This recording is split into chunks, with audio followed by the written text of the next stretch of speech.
¡Mataste a mi madre!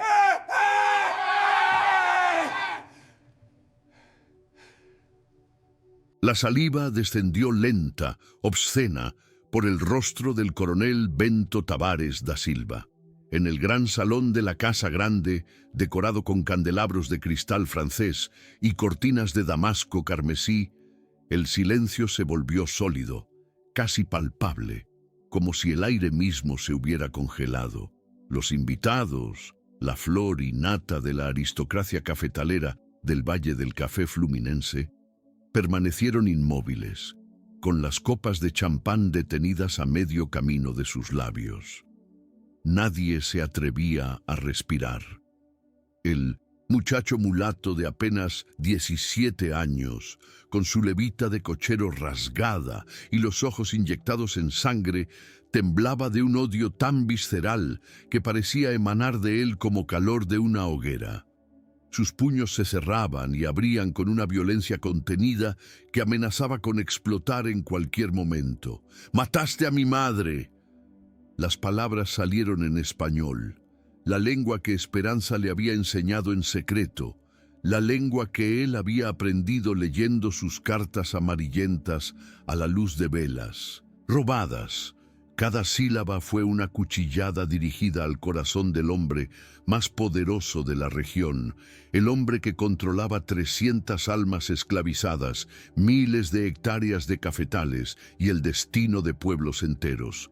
Damião las pronunció como quien lanza una maldición antigua, irrevocable, definitiva. Los retratos de los ancestros ilustres de los Tavares da Silva parecieron observar la escena con sus ojos pintados, testigos mudos de la destrucción de un linaje que se había creído inmaculado durante generaciones. El coronel no se movió. La saliva continuaba su recorrido lento por su mejilla, pero él permanecía petrificado, como si el escupitajo fuera veneno que lo paralizara poco a poco. Sus labios se entreabrieron, pero ninguna palabra salió. ¿Qué podía decir? ¿Cómo podía responder a una acusación lanzada con tanta certeza, con tanto dolor desnudo?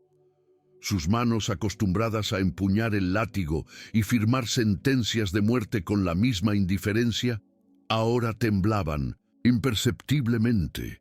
Por primera vez en sus 42 años de vida, Bento Tavares da Silva no sabía qué hacer.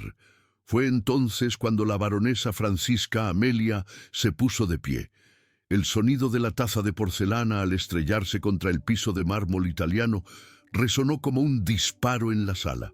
Los fragmentos blancos y dorados se esparcieron por el suelo pulido, reflejando la luz de las velas en 1000 destellos pequeños. La mujer, vestida con un traje de seda verde esmeralda que había costado más que la vida de 10 esclavos, avanzó hacia el centro de la sala con pasos medidos, casi ceremoniales. Su rostro, siempre tan pálido y delicado como el de una santa de iglesia, se había transformado en una máscara de cera derretida.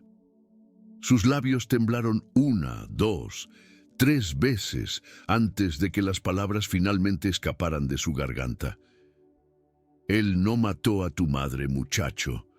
La voz de la baronesa salió quebrada, ronca, como si cada palabra le arrancara un pedazo de alma. Los ojos de todos los presentes se volvieron hacia ella, incrédulos. ¿Qué estaba diciendo? ¿Qué locura era esta? Pero Francisca continuó, ahora con una voz que ganaba fuerza, alimentada por décadas de un secreto que había carcomido su interior como un cáncer silencioso. Él es tu padre, Damião. Siempre lo fue. Y yo mandé matarla. Si deseas que los secretos más oscuros del Brasil colonial sean revelados, que las injusticias enterradas vean la luz y que estas historias de sangre y redención continúen siendo contadas, suscríbete a este canal y activa la campanita. Cada suscripción es un voto para que la verdad prevalezca sobre el olvido. El salón estalló en un caos de murmullos, gritos ahogados y el sonido de copas cayendo al suelo. Las damas de la sociedad, Se cubrieron la boca con sus abanicos de encaje. Los hombres intercambiaron miradas de horror y fascinación morbosa. Alguien dejó escapar un grito. Otra mujer se desmayó y fue sostenida por su marido, pero nada de eso importaba. En el centro de todo, como actores en el escenario de una tragedia griega, estaban ellos tres: el padre que nunca había reconocido a su hijo, la madre asesina que acababa de confesarlo todo, y el hijo que en un solo instante había perdido su certeza, su odio puro y su identidad completa. Damián retrocedió un paso, luego otro, como si las palabras de la baronesa fueran golpes físicos. Su rostro, bronceado por el sol que golpeaba sin piedad a quienes trabajaban en los campos, perdió todo color. Los labios se le movían sin emitir sonido, tratando de formar preguntas que su mente aún no podía procesar. «Padre, esta mujer, esta víbora vestida de seda, ¿había matado a su madre?» Las rodillas le flaquearon y tuvo que apoyarse en una columna de mármol para no caer. Su mundo entero, construido sobre el pilar sólido del odio hacia el coronel asesino, se había desmoronado en segundos. El coronel Bento finalmente reaccionó. Se limpió la saliva del rostro con el dorso de la mano, un gesto lento, casi ausente, como si no tuviera conciencia plena de lo que hacía. Sus ojos, oscuros y generalmente duros como piedra, se clavaron en su esposa con una mezcla de horror, furia y algo que podría haber sido quizás un atisbo tardío de comprensión. «Francisca», su voz salió en un susurro ronco. «¿Qué has hecho? ¿Qué demonios has hecho?»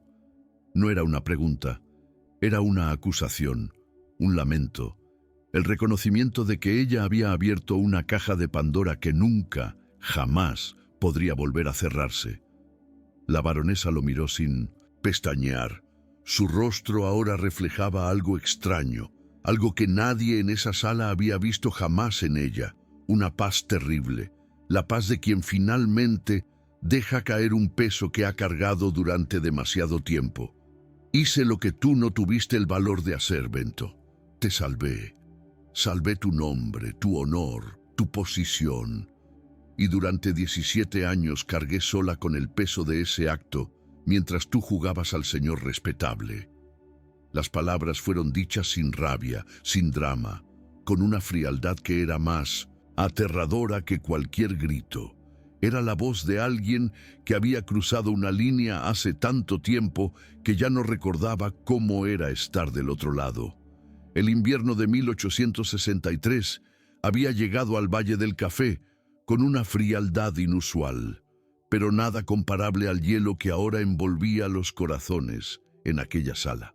Los invitados comenzaron a retirarse apresuradamente, murmurando excusas balbuceantes, evitando las miradas de los protagonistas de aquel escándalo monumental. Las familias aristocráticas que habían venido a celebrar el 40º cumpleaños de la baronesa ahora huían como ratas de un barco que se hunde, ansiosas por llegar a sus haciendas y comenzar a difundir la historia más jugosa que el valle hubiera presenciado en décadas. Para la mañana siguiente, el escándalo habría llegado hasta Vassouras, quizás hasta Río de Janeiro.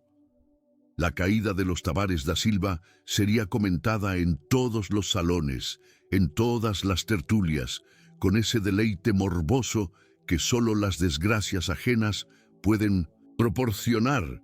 Damián seguía apoyado en la columna, incapaz de moverse. Su mente trabajaba frenéticamente, tratando de reorganizar 17 años de recuerdos bajo esta nueva luz terrible.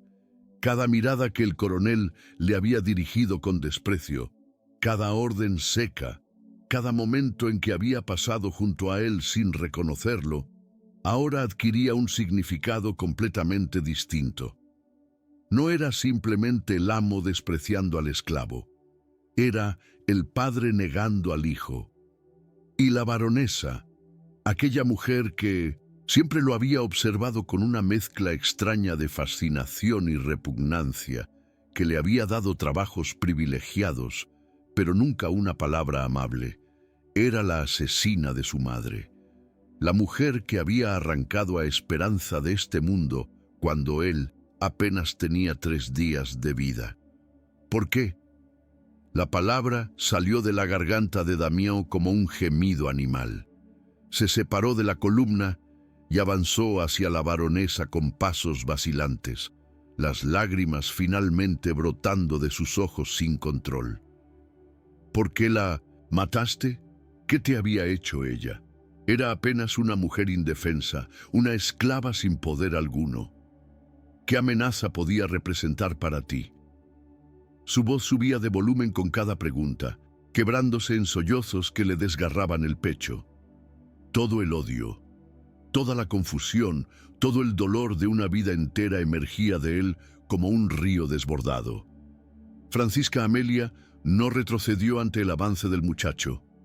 Se mantuvo firme, erguida, con esa dignidad feroz que las mujeres de su clase aprendían desde la cuna. Me quitó a mi marido. Su respuesta fue simple, directa, devastadora en su honestidad brutal. Me humilló frente a toda la hacienda, frente a Dios y frente a mí misma. Yo era la esposa legítima, la baronesa, la madre que debía darle herederos legítimos. Y él me abandonó por una esclava que hablaba en lenguas extrañas y cantaba canciones tristes junto al río. Cada noche que él pasaba con ella era una puñalada en mi vientre. Cada susurro de las mucamas era veneno en mis oídos. Así que hice lo único que podía hacer. La eliminé. El coronel Bento finalmente encontró su voz y con ella su furia. Tú no tenías derecho. Su grito resonó en la sala casi vacía, haciéndose eco en las paredes cubiertas de seda. Esperanza era mía. Era mi decisión qué hacer con ella, con el niño, con todo. Avanzó hacia su esposa con los puños cerrados, el rostro enrojecido por una rabia que había permanecido dormida durante 17 años. Tú me robaste la única mujer que amé en mi maldita vida. Me robaste a mi hijo. Y luego con una lucidez terrible agregó, y yo te dejé hacerlo. Yo fui el cobarde que no investigó, que no preguntó, que aceptó la muerte conveniente de Esperanza porque me permitía seguir adelante sin escándalos. Damião observaba el enfrentamiento entre sus dos progenitores como quien observa una obra de teatro grotesca. Sus padres. Estos dos monstruos elegantes, vestidos con sedas importadas y perfumados con esencias francesas, eran sus padres. Uno había amado a su madre y luego la había abandonado a su suerte. La otra la había asesinado con la misma tranquilidad con que ordenaba el menú de la cena. Y él, Damião de Esperanza, hijo de una mujer que cantaba en español y de un hombre que nunca tuvo el coraje de reconocerlo, era el fruto podrido de esta unión maldita. La risa que escapó de su garganta fue áspera, casi histérica. Se llevó las manos a la cabeza, hundiendo los dedos en su cabello rizado, tirando de él como si el dolor físico pudiera aliviar la agonía de su alma. Los días que siguieron a aquella noche fueron un torbellino de acontecimientos que arrastraron a todos los habitantes de la fazenda imperial como un maremoto. Los esclavos de la senzala, que siempre habían sabido fragmentos de la historia a través de rumores y susurros nocturnos, ahora tenían la confirmación completa. Damião era hijo del coronel. Su madre, la hermosa Esperanza que algunos ancianos aún recordaban, había sido asesinada por orden de la baronesa. El muchacho que había crecido entre ellos, que había compartido su comida escasa y sus sufrimientos cotidianos, llevaba sangre de los Tavares da Silva. La noticia se esparció por los campos de café como fuego en pasto seco. Cosme, el viejo esclavo africano que había criado a Damião como si fuera su propio nieto, fue quien le reveló los detalles que faltaban. Con lágrimas rodando por sus mejillas surcadas de arrugas profundas, como grietas en tierra seca, el anciano contó cómo había encontrado el cuerpo de Esperanza en el río aquella madrugada de 1846. Tu madre estaba flotando boca arriba, con los ojos abiertos mirando al cielo, muchacho. Y tú, un bebé tan pequeño que cabías en mis 2 manos, estabas amarrado a su pecho con un paño. El agua fría te había mantenido vivo. Ella murió salvándote. Las marcas en su cuello eran visibles incluso después de 3 días en el agua. Todos sabíamos que había sido estrangulada, pero nadie se atrevió a hablar. ¿Quién iba a escuchar la palabra de un esclavo contra la de los señores? Damián escuchó en silencio, sentado en el piso de tierra batida de la cabaña de Cosme, con la espalda apoyada en la pared de barro y los ojos fijos en algún punto infinito. Cada detalle que el viejo revelaba era una herida nueva en su corazón ya destrozado. Imaginó a su madre, joven y aterrorizada, siendo arrastrada hacia el río en plena noche. Imaginó sus manos desesperadas atando al bebé contra su pecho, sabiendo que iba a morir, pero tratando hasta el último segundo de salvar a su hijo. Imaginó el agua entrando en sus pulmones mientras las manos brutales del feitor apretaban su garganta. Y entonces imaginó algo más terrible aún: su padre, el coronel Bento, recibiendo la noticia de la muerte y eligiendo el silencio cómplice por encima de la justicia. ¿Quién ejecutó la orden? La pregunta de Damián salió con una calma peligrosa, la calma de quien ya ha tomado una decisión irreversible. Cosme vaciló, sabiendo que revelar ese nombre sería firmar una sentencia de muerte. Januario. El Neresen, feitor Januario. Él era el hombre de confianza de la baronesa en aquel entonces, el único en quien ella podía confiar para un trabajo así. Dicen que ella misma le entregó una bolsa de monedas de oro después, y él siguió trabajando aquí todos estos años, azotando espaldas y violando muchachas jóvenes, con las manos manchadas con la sangre de tu madre, y sin un solo día de remordimiento.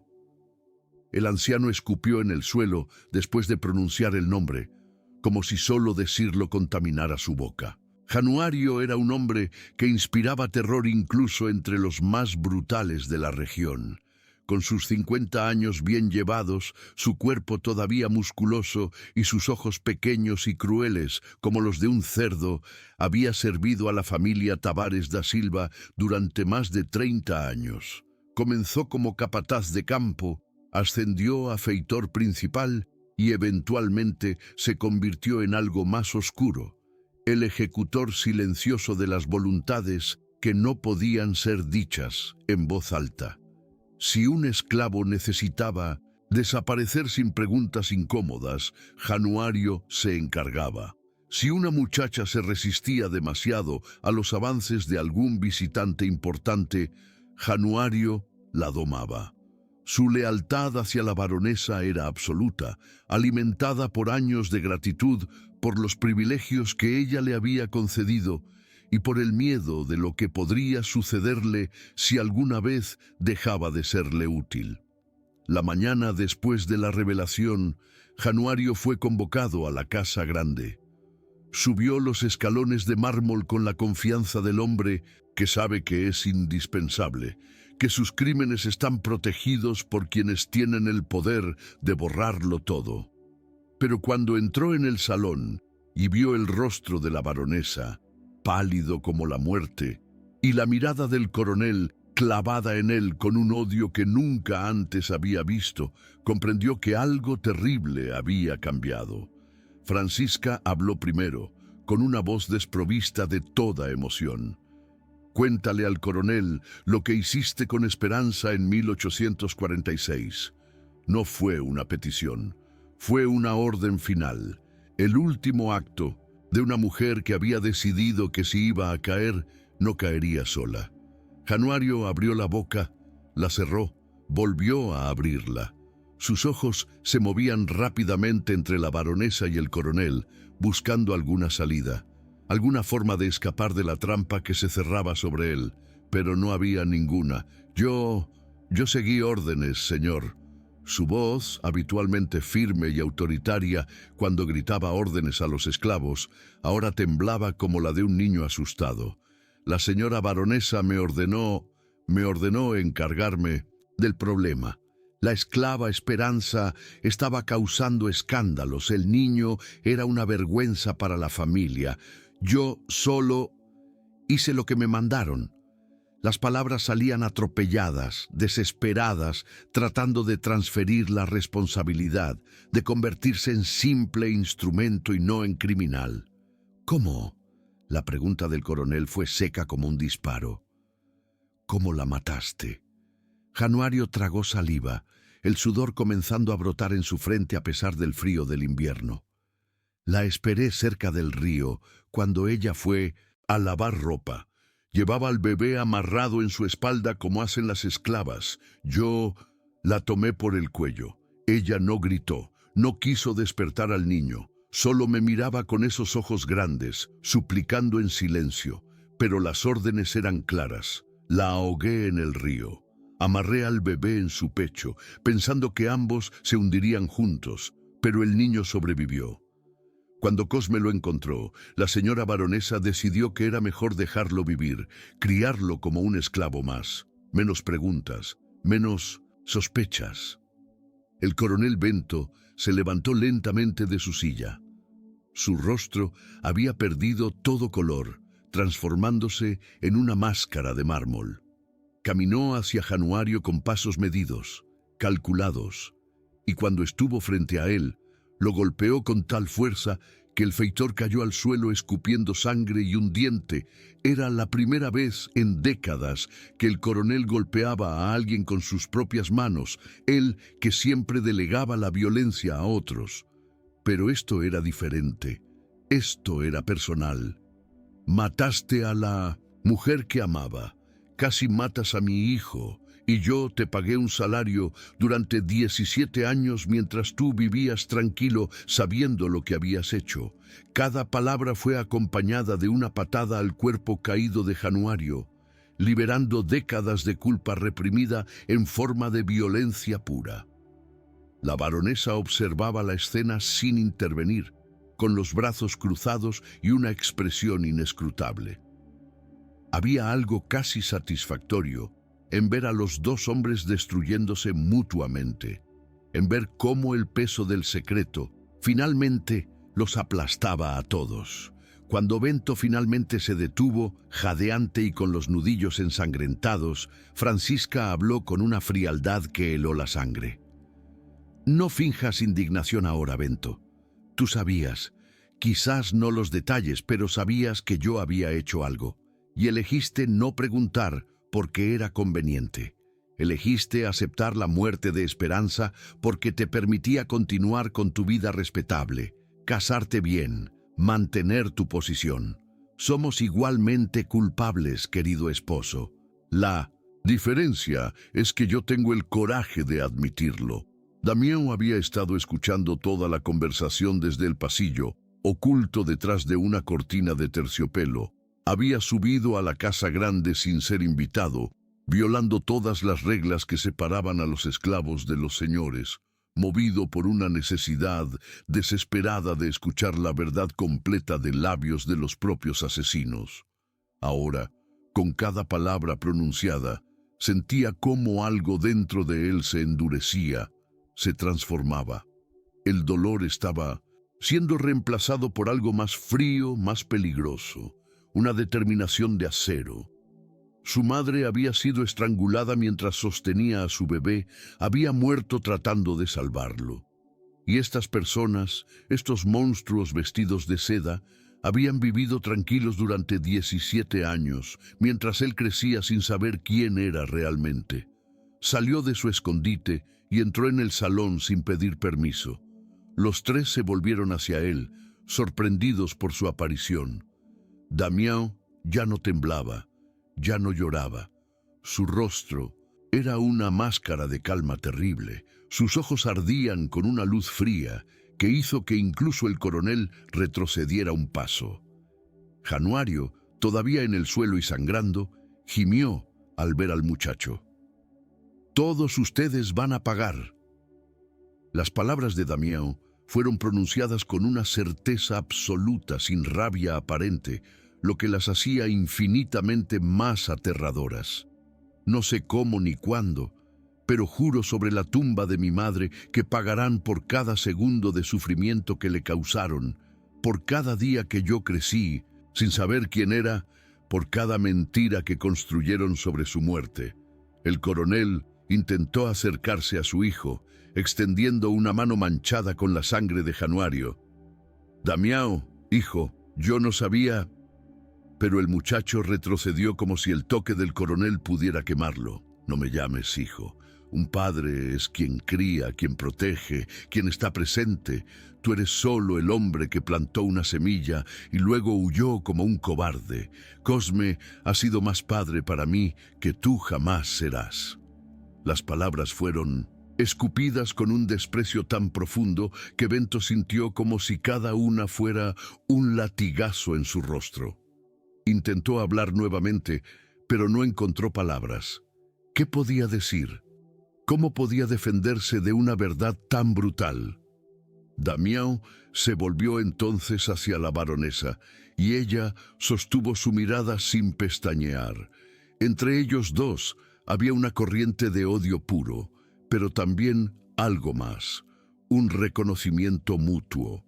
Ambos eran sobrevivientes de un sistema que devoraba a los débiles. Ambos habían aprendido a ser despiadados. Usted mandó matar a mi madre para proteger su posición, para no ser humillada. La voz de Damião era casi admirada en su horror.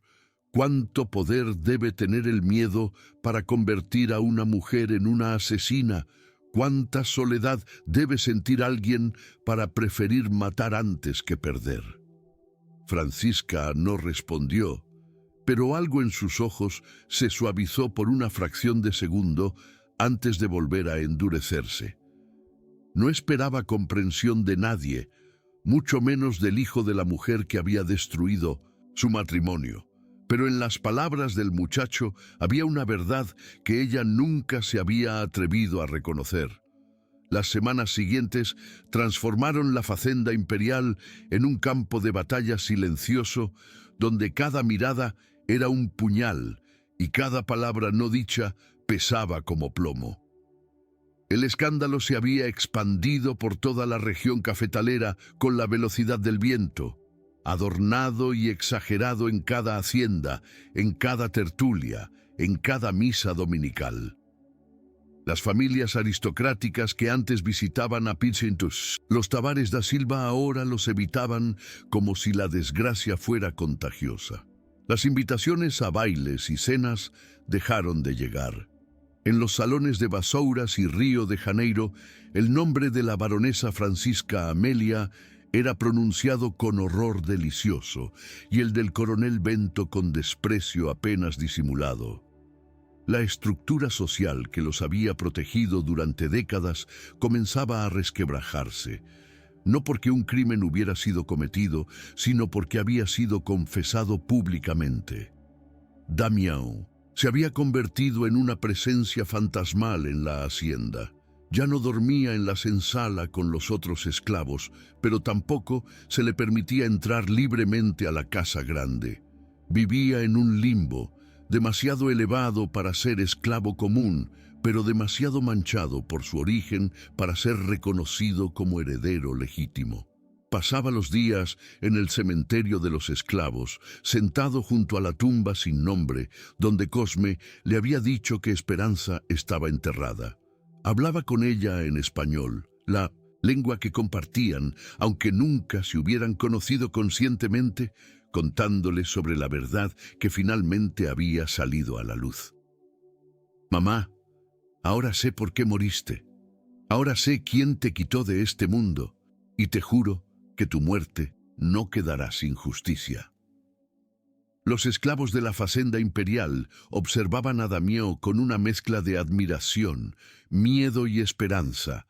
Algunos lo veían como un símbolo de resistencia, el hijo de una mujer asesinada que había tenido el coraje de enfrentar a los señores. Otros lo consideraban peligroso, temiendo que su búsqueda de venganza trajera represalias terribles sobre todos ellos. Pero todos sentían que algo fundamental había cambiado. Si un muchacho mulato podía escupir en el rostro del coronel más poderoso de la región y seguir vivo, si podía acusar públicamente a la baronesa de asesinato y no ser ahorcado inmediatamente, entonces quizás las cadenas que los ataban no eran tan irrompibles como siempre les habían hecho creer. Fue en este contexto de tensión insoportable que llegó a la Facenda Imperial un visitante inesperado. El doctor Rodrigo Méndez de Albuquerque, juez de derecho de Basouras, apareció una tarde fría de julio acompañado por 2 oficiales de justicia y un escribano. Era un hombre de unos 50 años, con barba gris perfectamente recortada y ojos inteligentes que no perdían detalle. Venía, explicó con cortesía formal, pero firmeza inequívoca, a investigar las acusaciones que habían llegado a sus oídos sobre la muerte sospechosa de una esclava llamada Esperanza en 1846. La llegada del juez provocó pánico en la Casa Grande. La baronesa se encerró en sus aposentos, negándose a hablar con nadie. El coronel intentó usar su influencia política, pero descubrió que muchos de sus antiguos aliados ahora se mostraban convenientemente ocupados o indiferentes. El doctor Albuquerque era conocido en la región por ser un abolicionista moderado, uno de esos hombres raros que creían sinceramente que la esclavitud era una mancha moral en el alma de Brasil, pero que trabajaban dentro del sistema legal para cambiar las cosas gradualmente. La confesión pública de la baronesa le había caído como un regalo del cielo, una oportunidad de demostrar que incluso los poderosos podían ser llevados ante la justicia cuando sus crímenes eran demasiado evidentes para ser ignorados. Además, el clima político había cambiado. Era 1863. Las presiones abolicionistas aumentaban desde Europa y Estados Unidos, y el imperio necesitaba mostrar que no era completamente bárbaro. El caso de Esperanza podía servir como ejemplo conveniente. Damião fue llamado a testificar. Se presentó ante el juez con la ropa simple de un esclavo, pero con una dignidad que sorprendió a todos los presentes. Respondió cada pregunta con claridad y precisión, narrando todo lo que Cosme le había contado, describiendo la confesión pública de la baronesa palabra por palabra, identificando a Januario como el ejecutor material del crimen. Su español, ocasional, que surgía en momentos de emoción intensa, añadía un toque de autenticidad exótica que fascinaba al escribano. El doctor Albuquerque lo escuchó con atención profunda, tomando notas meticulosas. Al final del testimonio, miró al muchacho con algo que podría haber sido respeto. «Tienes coraje, joven, más coraje que muchos hombres libres que conozco». Cosme también fue llamado. El anciano, que nunca antes había hablado con un hombre blanco de autoridad sin bajar la mirada, esta vez mantuvo los ojos fijos en el juez mientras contaba cómo había encontrado el cuerpo de Esperanza aquella madrugada de 1846. Describió las marcas en el cuello, el bebé amarrado al pecho, el terror en los ojos abiertos de la mujer muerta. Su testimonio fue devastador en su simplicidad. No embellecía nada, no añadía dramatismo innecesario. Solo contaba la verdad desnuda, y esa verdad era más poderosa que cualquier discurso elaborado. Cuando terminó, había lágrimas en los ojos del escribano, y el propio juez tuvo que aclararse la garganta antes de continuar. Januario fue interrogado bajo amenaza de tortura judicial, una práctica todavía legal en casos graves. El feitor, que había enfrentado sin pestañear los gritos de cientos de esclavos azotados, se desmoronó como un castillo de naipes ante la posibilidad de sufrir él mismo ese dolor. Confesó todo. Repitió los detalles que ya había revelado ante el coronel y la baronesa, pero esta vez con más precisión describiendo cómo la baronesa lo había convocado secretamente, cómo le había entregado la bolsa de oro, cómo había planeado hacer que pareciera un accidente. Incluso reveló que no era la primera vez que hacía ese tipo de trabajo para ella. Hubo otras, señor juez, otras esclavas que sabían demasiado, que hablaban demasiado. No tantas, quizás 3 o 4 más a lo largo de los años, siempre por orden de la señora baronesa. La revelación de los asesinatos adicionales cambió todo. Lo que había comenzado como el caso de una esclava, muerta en circunstancias sospechosas, se transformó en evidencia de una asesina serial que había operado con impunidad durante décadas. El doctor Albuquerque comprendió que tenía entre manos algo mucho más grande de lo que había imaginado. Ordenó la exhumación del cuerpo de Esperanza y la búsqueda de los otros cuerpos mencionados por Januario. La Facenda Imperial fue prácticamente tomada por las autoridades judiciales. Cada rincón fue inspeccionado, cada esclavo interrogado, cada documento revisado. La familia Tavares da Silva, que había reinado sobre la región como monarcas absolutos, ahora veía su imperio desmoronándose bajo el peso de sus propios crímenes. La exhumación del cuerpo de Esperanza fue un evento que atrajo a curiosos de toda la región. El cementerio de los esclavos, usualmente un lugar olvidado donde los cuerpos eran arrojados en tumbas sin marca, se llenó de testigos.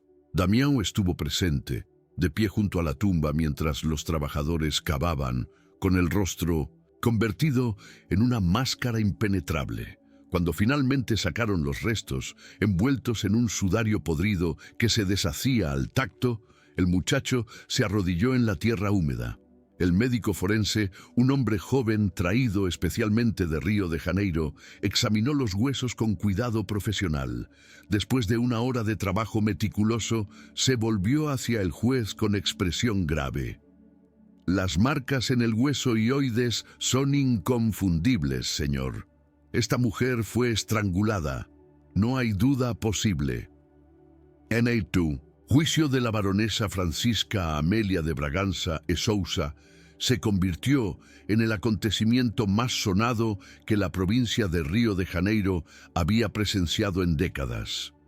La audiencia se realizó en el Tribunal de Vassouras, un edificio imponente de estilo neoclásico que normalmente trataba casos de disputas de tierras y deudas comerciales. Pero ahora sus salas se llenaban hasta desbordar con miembros de la aristocracia cafetalera, periodistas llegados de la capital, abolicionistas ansiosos por usar el caso como arma política y simples curiosos que querían ver con sus propios ojos la caída de una baronesa. Las damas de sociedad ocupaban los mejores asientos, vestidas con sus mejores galas como si asistieran a una ópera, abanicándose con expresiones de horror fascinado mientras esperaban que comenzara el espectáculo. La baronesa entró en la sala del tribunal con la cabeza alta, vestida completamente de negro como si estuviera de luto por sí misma. Su rostro pálido no mostraba emoción alguna, ni miedo ni arrepentimiento. Se sentó en el banquillo de los acusados con la misma postura perfecta que mantenía en los salones de baile, con la espalda recta y las manos enguantadas cruzadas sobre el regazo. Solo sus ojos, hundidos en cuencas oscuras por las semanas de insomnio, revelaban el costo que el escándalo había cobrado. A su lado, su abogado, el doctor Antonio Ferreira da Costa, uno de los juristas más caros de Río de Janeiro, revisaba nerviosamente sus papeles. Sabía que este sería el caso más difícil de su carrera. ¿Cómo se defiende lo indefendible? El fiscal, un hombre joven y ambicioso llamado Eduardo Pinto Ribeiro, abrió el caso con un discurso apasionado que duró casi una hora. Describió a Esperanza como una víctima inocente, una mujer esclavizada que había sido asesinada brutalmente por el crimen de ser amada. Pintó a la baronesa como una asesina fría que había actuado por celos mezquinos, eliminando no solo a una mujer indefensa, sino intentando matar también a ti siendo un bebé inocente. Señores del jurado, este no es simplemente el caso de una mujer celosa, es el caso de cómo el poder absoluto corrompe absolutamente, de cómo la institución de la esclavitud permite que los peores instintos humanos florezcan sin control. Su voz resonaba en la sala calculada para generar indignación moral. Si permitimos que esta mujer escape de la justicia simplemente porque nació en una familia noble, estaremos diciendo que hay dos tipos de ley en este imperio, una para los poderosos y otra para los demás. El abogado defensor respondió con una estrategia arriesgada, pero calculada. No negó los hechos. Era imposible hacerlo después de la confesión pública y el testimonio de Januario. En cambio, intentó generar simpatía, presentando a Francisca como víctima de un sistema que la había aprisionado tanto como a cualquier esclavo. Mi clienta era una niña de 15 años cuando fue entregada en matrimonio a un hombre que no conocía, que no amaba y que rápidamente la abandonó, por otra. Su voz era suave, casi paternal. ¿Qué opciones tenía? ¿Aceptar la humillación eterna? ¿Ver cómo su marido instalaba a su amante esclava en su propia casa? ¿Cómo la preñaba mientras ella permanecía estéril y desesperada? La ley no le daba derecho al divorcio. La sociedad no le permitía protestar. Su propia familia la habría repudiado si hubiera causado escándalo. Así que hizo lo único que su desesperación le permitió imaginar. Damião, sentado en la galería pública entre Cosme y otros, esclavos liberados temporalmente para asistir al juicio, escuchaba con una mezcla de furia y algo que se parecía peligrosamente a la comprensión. Odiaba a la baronesa con cada fibra de su ser. Ella había asesinado a su madre, había condenado su vida a la esclavitud, había vivido tranquila durante 17 años mientras él crecía sin saber quién era. Pero al mismo tiempo, escuchando la defensa, no podía evitar ver la verdad incómoda que contenía. Francisca también era prisionera. Una prisionera con poder de vida y muerte sobre otros, sí, pero prisionera al fin. El verdadero enemigo no era solo ella. Era todo el sistema podrido que convertía a los seres humanos en propiedad y a las mujeres en mercancía de intercambio. El testimonio más devastador vino del propio coronel Bento, llamado por la fiscalía, el hombre que había sido el señor indiscutido del Valle del Café, subió al estrado convertido en sombra de sí mismo. Había envejecido 10 años en pocas semanas. Su voz, antes autoritaria y firme, ahora temblaba. Confesó su amor por Esperanza, describió cómo ella había sido diferente a todas las mujeres que había conocido, cómo le había enseñado canciones en español y le había hablado de libertad.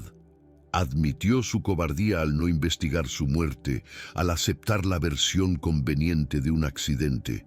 Yo la amaba, pero no lo suficiente como para arriesgar mi posición. No lo suficiente como para enfrentar a mi esposa.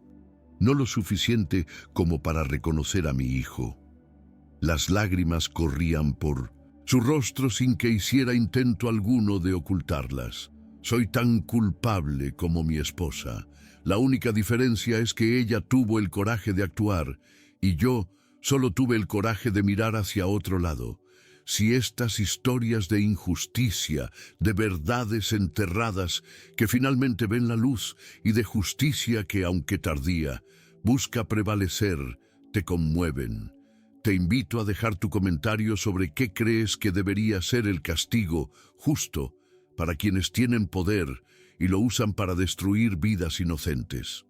Tu opinión importa. Y cada comentario nos ayuda a continuar revelando estos secretos del pasado que aún resuenan en nuestro presente.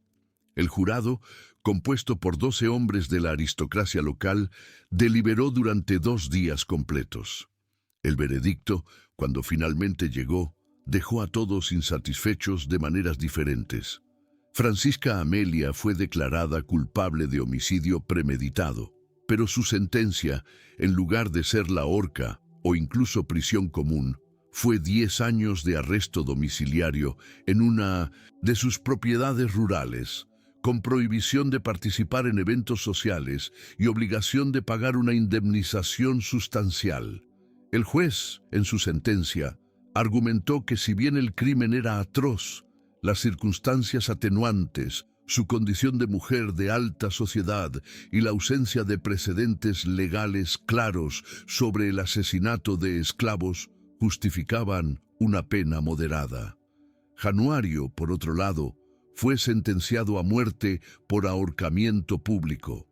El feitor, que había sido simplemente el instrumento de la voluntad de la baronesa, pagaría con su vida mientras ella conservaba la suya en una cómoda reclusión. La injusticia era tan obvia que incluso muchos de los que habían clamado por castigo se sintieron incómodos. Pero así funcionaba el sistema. Los de abajo siempre pagaban más caro que los de arriba.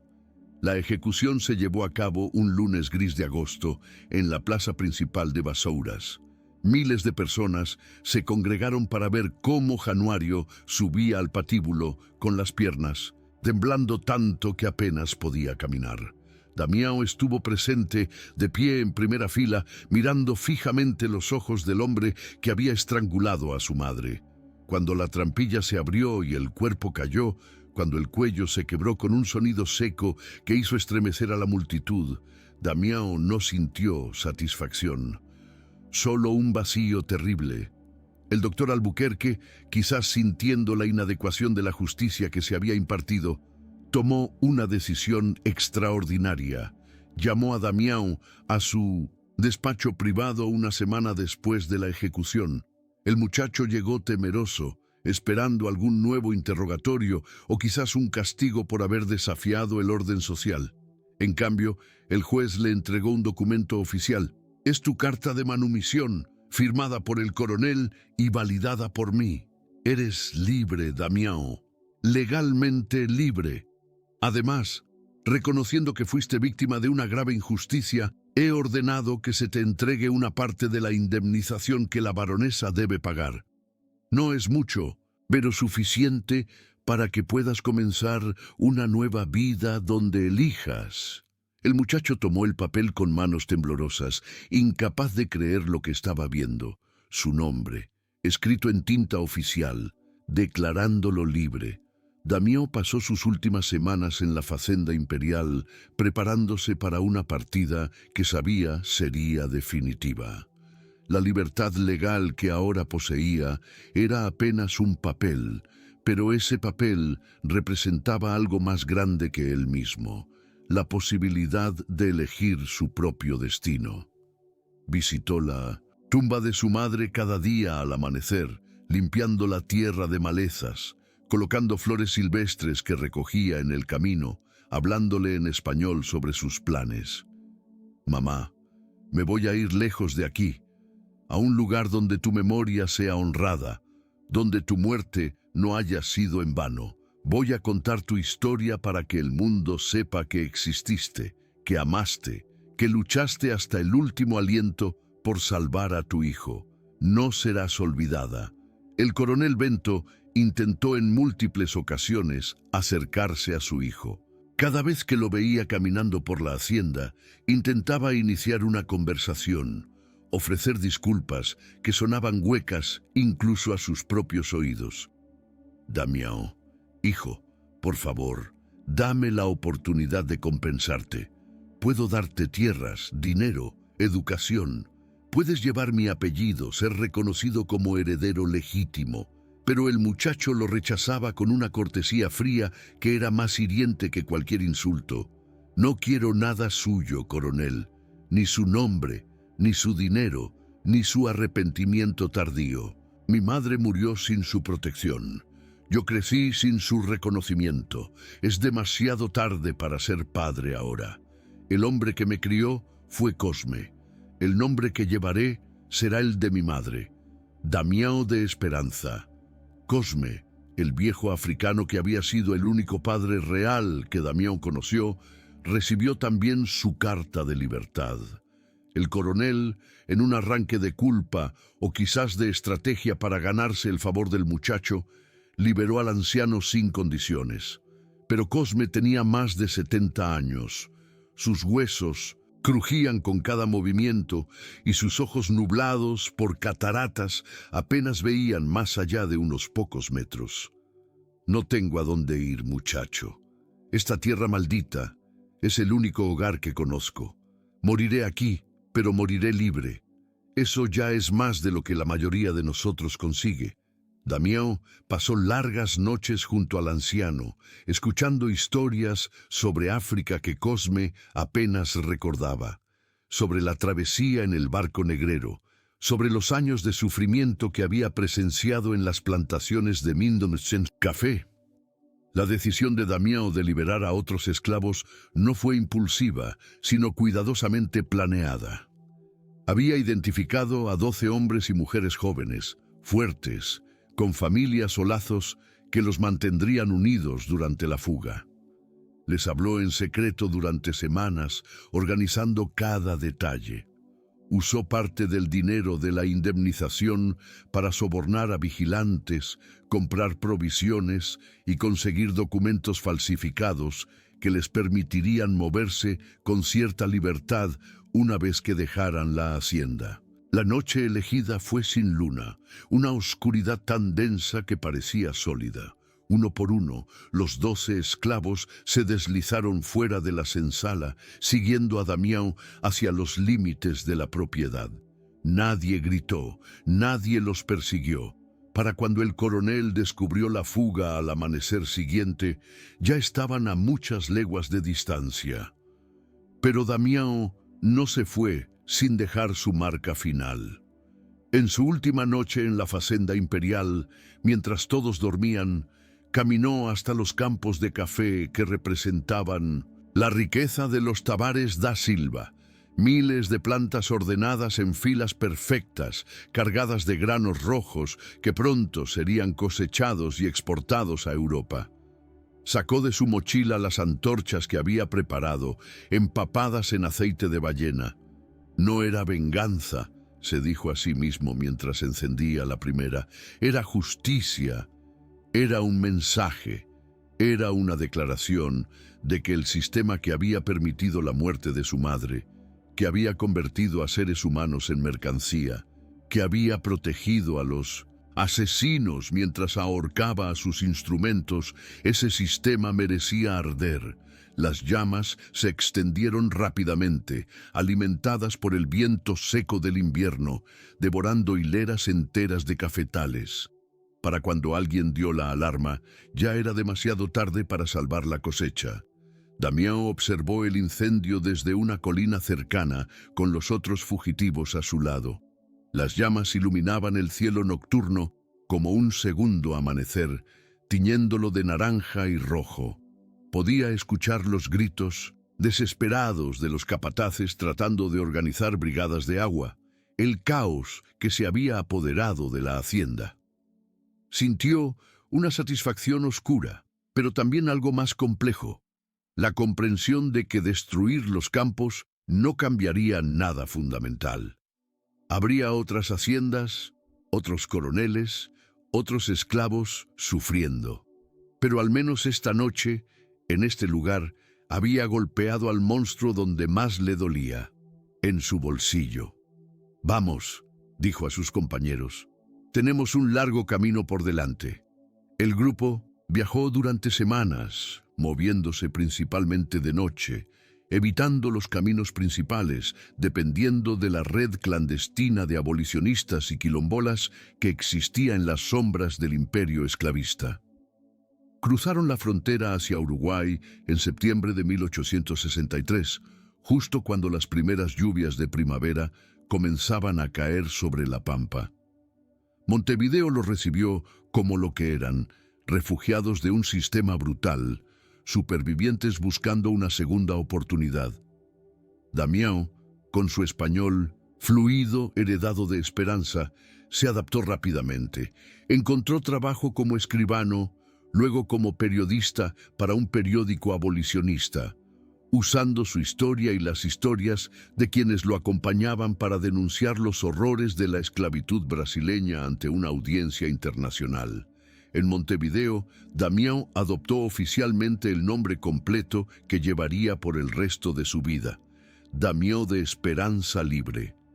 Cada palabra era una declaración. Damião, el nombre que su madre le había dado. Esperanza, en honor a ella y a lo que ella representaba. Y libre, no solo como descripción de su estado legal, sino como aspiración, como recordatorio constante de que la libertad no era algo que se concedía, sino algo que se conquistaba. Escribió extensamente sobre su experiencia, publicando artículos que fueron traducidos a varios idiomas y leídos en círculos abolicionistas de Europa y América del Norte. Su testimonio sobre el asesinato de su madre y el juicio de la baronesa se convirtió en evidencia poderosa contra aquellos que argumentaban que la esclavitud en Brasil era más benévola que en otras partes. Los años pasaron. Damião se casó con una mujer uruguaya de ascendencia africana, una maestra que compartía su pasión por la justicia. Tuvieron 3 hijos, a quienes criaron con las historias de esperanza, para que nunca olvidaran de dónde venían ni el precio que había sido pagado por su libertad. Cuando Brasil finalmente abolió la esclavitud en 1888, 25 años después de su fuga, Damião tenía 42 años. Lloró al recibir la noticia, no de alegría pura, sino de un sentimiento más complejo. Alivio de que finalmente hubiera terminado, rabia de que hubiera tomado tanto tiempo, tristeza por todos los que habían muerto sin ver ese día. Su madre nunca lo vio, Cosme nunca lo vio, millones nunca lo vieron, pero había llegado. Damião de Esperança Livre nunca regresó a Brasil. Murió en Montevideo en 1903, a los 60 años, rodeado de sus hijos y nietos. Sus últimas palabras, pronunciadas en español, fueron para su madre: «Mamá, lo logramos. El monstruo finalmente cayó. Duerme en paz». Su historia, escrita en sus propias memorias y preservada por sus descendientes, se convirtió en testimonio de que incluso en los sistemas más opresivos, incluso cuando el poder parece absoluto, la dignidad humana puede prevalecer. No siempre con justicia perfecta, no siempre sin pérdidas terribles, pero puede prevalecer. Esperanza había muerto tratando de salvar a su hijo, y ese hijo había vivido para honrar su memoria, destruyendo, a su manera, el sistema que la había matado. La verdad, por dolorosa que sea, siempre es más libertadora que las mentiras convenientes que sostienen los imperios de opresión. Los hijos no heredan solo la sangre de sus padres, sino también la responsabilidad de elegir qué legado perpetuarán. Damião eligió no la comodidad del apellido aristocrático que le fue ofrecido, sino el camino difícil de la dignidad y la justicia. Algunas heridas no pueden curarse con perdón, solo con la verdad dicha en voz alta y la negativa absoluta a olvidar. Si crees, como Damião creyó, que las historias de quienes fueron silenciados deben ser contadas, que la justicia, aunque llegue tarde, siempre vale la pena perseguir, entonces tu suscripción a este canal nos da la fuerza para seguir excavando en estos secretos enterrados del pasado. Activa la campanita para que cada nueva historia de resistencia, cada acto de coraje contra la tiranía, llegue a ti, porque recordar no es solo mirar atrás, es asegurarnos de que los errores del pasado no se repitan en el futuro. Gracias por acompañarnos en este viaje a través de las sombras y las luces de nuestra historia.